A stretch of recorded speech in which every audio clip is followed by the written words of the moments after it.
COVID-19 dominates the sports world for the greater part of 2020, canceling much of the MLB, NHL, and NBA seasons. The National Football League decided to still hold the 2020 season. COVID tests would be frequent for players and coaches, and masks would be required.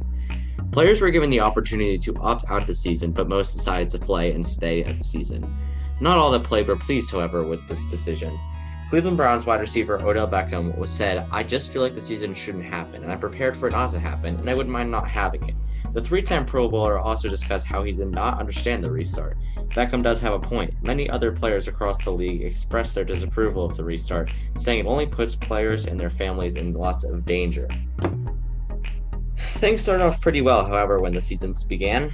As for COVID, at least. Staff and players did not contract the virus for the first part of the season, and it looked as if it would work out without a bubble. However, then began some positive tests.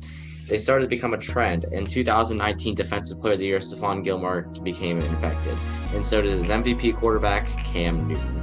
The Tennessee Titans organization later were affected, with 21 positive tests reported among players and staff.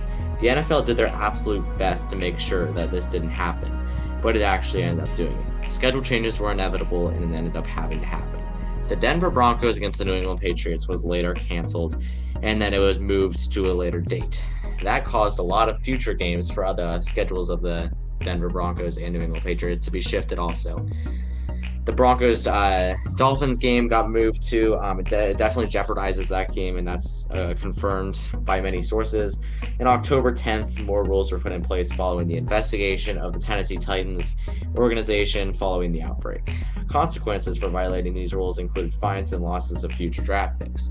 The new rules included coaches and all staff on the sideline must be wearing a mask or face shield, and all players and staff must wear masks while in the building. The Titans were having large gatherings without the use of masks, violating the NFL's policy. The team facility was closed in October 11th.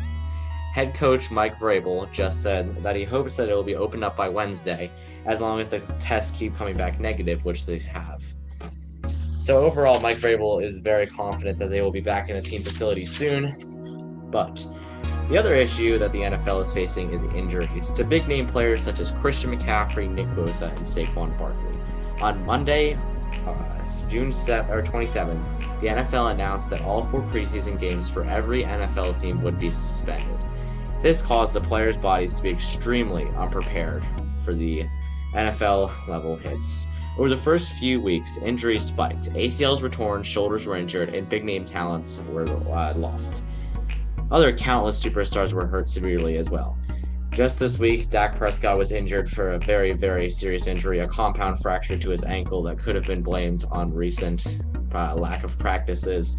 And at the rate we are going, teams will be focused very deep into their depth chart, which could eliminate any postseason hope for any team. As we see a new list of players getting carted off the field with severe injuries on a week-to-week basis, we wonder, is this all worth it? Should they have this season after all? Now, don't get me wrong, I do like to see a coach putting in a young talent that has not been good for so long, but maybe he's getting an extra chance, or a very young player that just hasn't gotten a chance to prove himself and really getting to play sooner than they usually would. I like to see that. But players, there's no guarantee that they're not going to get hurt either, because they also didn't have a preseason. They didn't play any games before that. They're just a bad shape, and if they're going to play the next 13 weeks, 12 weeks, and plus postseason possibly, then they really are going to have a tough time staying healthy, most likely. And these players do need to step up for their team. But that definitely is not good for them, especially since their mini camp was canceled. So I think that the 2020 NFL season will be suspended by week 10, and COVID-19 is going to be a huge issue for them. I don't think the injuries are going to play a part in whether or not they cancel the season at all, because there's endless supply of possible players. They can take them off the streets if they have to, but they just can't have players getting COVID, because that's just going to start huge problems, and they just can't have that at all. So I know this is an unpopular opinion. None of us want to hear this at all, but the facts and projections lead to this, and I don't want to let this I don't want this to happen as much as you don't want it to happen. So let's hope I'm wrong. But if you guys, I'm really interested to see what you guys think about this. Let me know down in the comment section. Make sure you guys hit that subscribe button. I know this is a little bit of a pretty sad video, but I think it's really important. So let me know down in the comment section what you think, and subscribe to the channel. I'll see you guys in the next video.